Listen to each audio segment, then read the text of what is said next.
Abdurrahman bin Auf termasuk kelompok 8 orang yang mula-mula masuk Islam.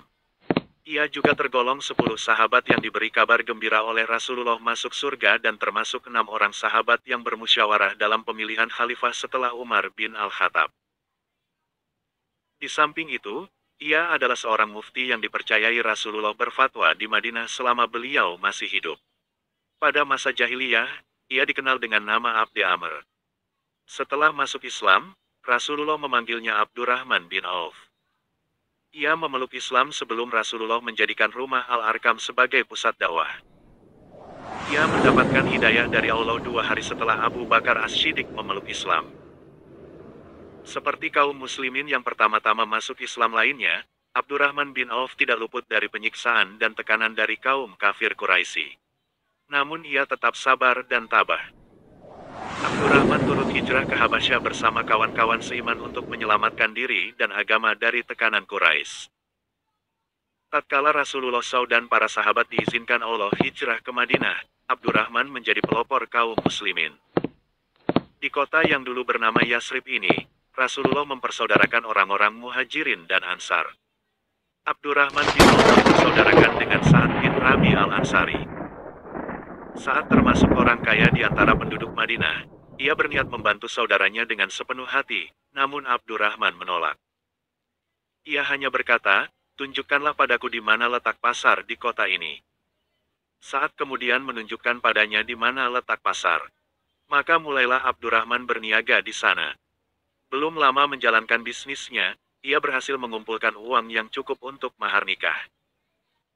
Ia pun mendatangi Rasulullah seraya berkata, "Saya ingin menikah, ya Rasulullah," katanya.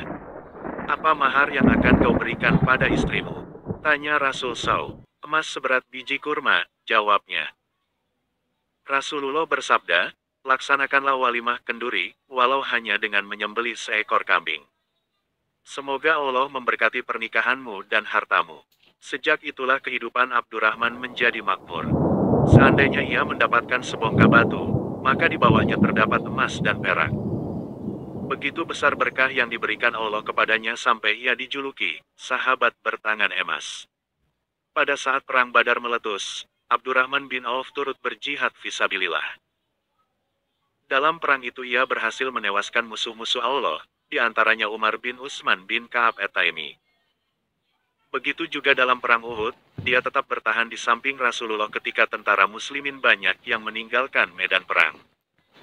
Abdurrahman bin Auf adalah sahabat yang dikenal paling kaya dan dermawan. Ia tak segan-segan mengeluarkan hartanya untuk jihad di jalan Allah. Pada waktu perang Tabuk, Rasulullah memerintahkan kaum muslimin untuk mengorbankan harta benda mereka. Dengan patuh Abdurrahman bin Auf memenuhi seruan Nabi SAW. Ia memelopori dengan menyerahkan 200 uqiyah emas.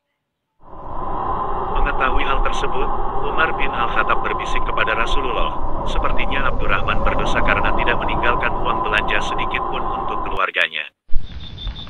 Rasulullah bertanya kepada Abdurrahman, "Apakah kau meninggalkan uang belanja untuk istrimu?" "Ya," jawabnya. "Mereka kutinggalkan lebih banyak dan lebih baik daripada yang kusumbangkan." "Berapa?"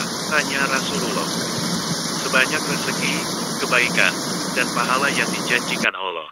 Pasukan muslimin berangkat ke Tabuk. Dalam kesempatan inilah Allah memuliakan Abdurrahman dengan kemuliaan yang belum pernah diperoleh siapapun. Ketika waktu salat tiba, Rasulullah terlambat datang. Maka Abdurrahman bin Auf yang menjadi imam salat berjamaah.